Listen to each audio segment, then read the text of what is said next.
Hello, and welcome to this episode of Homeschool for the Soul. I'm Staci Travisano, and I am here with Rebecca Lopez, who is a parent, educator, and just all over talented individual. We're so thankful for this, but she's gonna spend some time with us and the loud birds in my neighborhood today, talking about distance learning, because you are going to find out in a few minutes she has some extraordinary credentials when that is being considered, and some tips on how we can in this season be prepared from a standpoint of hope and excitement instead of feeling like something that's happening to us. So thank you, Rebecca, for being here today. Tell us a little bit about your family and what you did pre-COVID, and also like what your husband's job is, because I think that all lends itself to our discussion today. Yes, well, thanks for having me. I'm Rebecca Lopez, and I'm excited to be a part of this fun series. And I am a teacher. My husband's a teacher, and my kids are all in school. So we're actively involved in lots of education. So pre-COVID, I have three girls. They're in elementary school, and they were all going to school. It was the first year. My twins were at school. It was so exciting.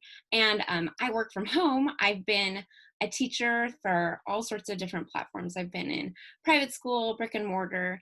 I've taught digital learning. I've helped homeschoolers. I've done all sorts of different things.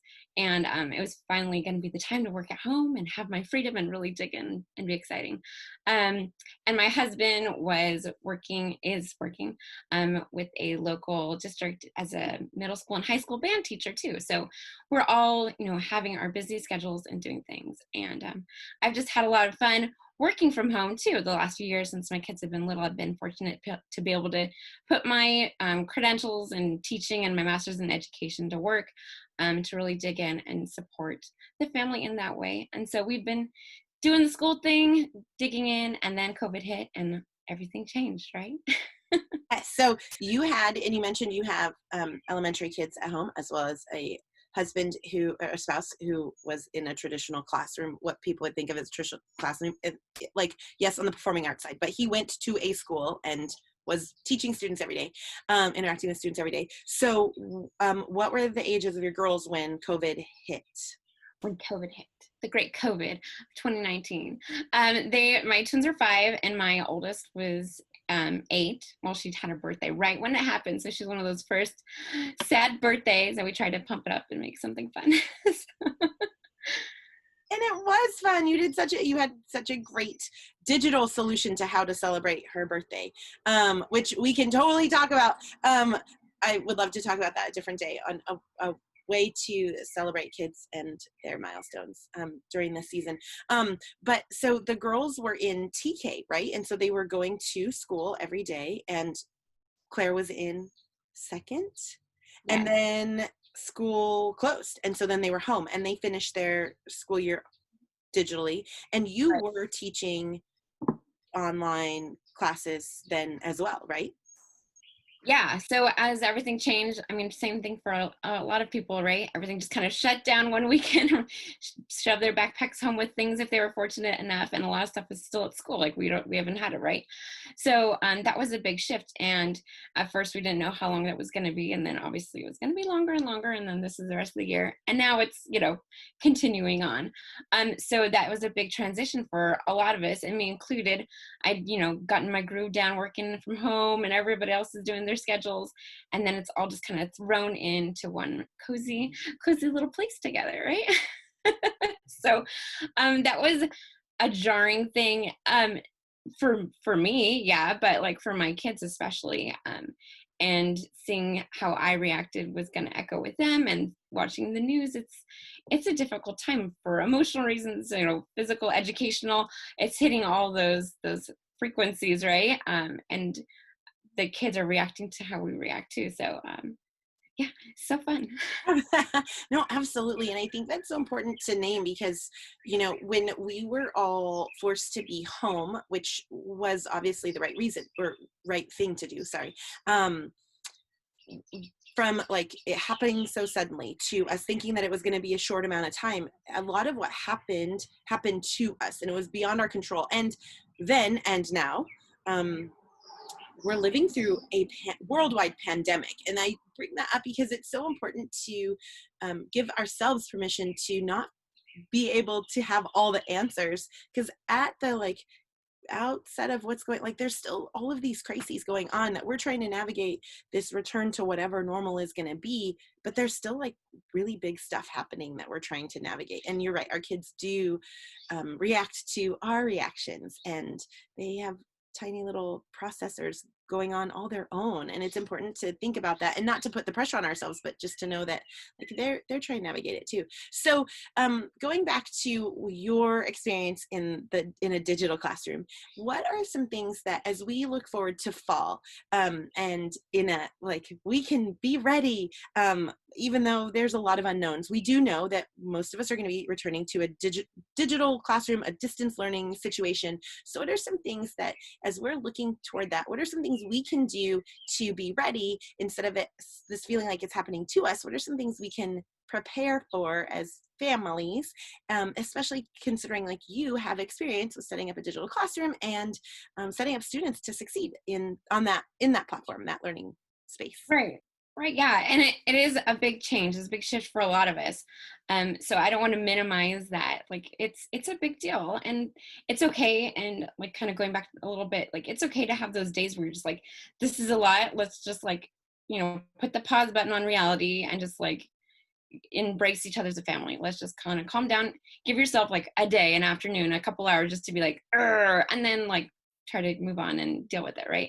So, and same thing with going into digital learning, leaning into this, I don't know how many of you are I'm so excited, yay, right? Yes. There are actual people who do this on purpose. So there's got to be some reasons why it is a good option for some people. And I think the hardest thing is that it's happening to you. You're not deciding it to happen. So just in and of that self, I'm a very stubborn person. I don't like being told what to do. So no matter what, I'm going to try to fight back. So realize that about yourself. Am I just grouchy because I don't like being told what to do? That's okay. But that's a lot of it. And same with your kids, right? So I think just to realize okay, deep breath, right? Okay, we're all in this together. And I was kind of thinking about it earlier. It's when you go to college, you've gone to college or someplace new, and it's super overwhelming because there's new places to go. You don't know where things are happening, what's normal, what do the cool kids do, what's expected of me, all these things.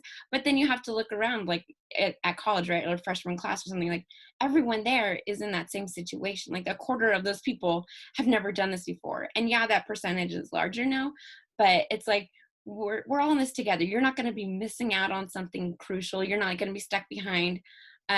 Maybe we're all going to be behind there, but we're in this together. So it's okay. And just embrace that. You're not alone, right? I love that. That's so good. Remember that you're not alone. Remember that everybody is going through it, and everyone has reactions. Absolutely. I love that. Yeah, and the teachers too. I know it's going to be looking differently for each district. Some are super ready and planned and have pointed schedules and expectations, and teachers are collaborating, and some are not quite there yet. And that's okay. I want you to know that your teachers are experts in their field, right? They know the content. They know what your kiddos need to learn. They're not going to let them just be left in the dust. Yes, will that look a little different? Yes, will that, be pieced together differently? And will there be a little learning curve for them too? Probably. But just extend grace to them as well. They are the experts. They know what they need to be giving into your little kiddos' brains. And just give them a little time and ask them, what can I do to help? But yeah, but distance learning, going back to that too, this is something that a lot of people do on purpose, and it's a great thing. Not every kid loves looking at the computer. So distance learning doesn't have to just be a computer all the time. Will it be more? Yeah, probably. But kiddos do this for a lot of great reasons. Different learning styles really embrace this. Different attention focus issues. We all deal with that differently. But I've worked with countless families who have really, really been surprised actually to enjoy online learning. And would that be something I would pick for all of my kids on purpose? Maybe not, but some of them would really, really thrive in it. So just kind of finding the goods and just realizing we're all in this together too.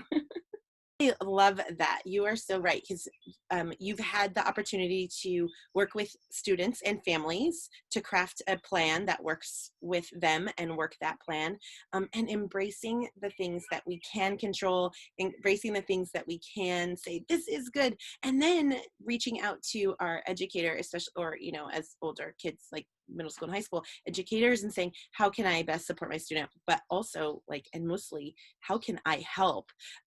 Because I know the teachers on the educators on the other side are feeling, like you said, they know what and where they need to get their students to, and it's also brand new for them. And so if they are treated with respect, but also the grace of, how can I help you to help our relationship go well, but also the student succeed, is huge. I love that.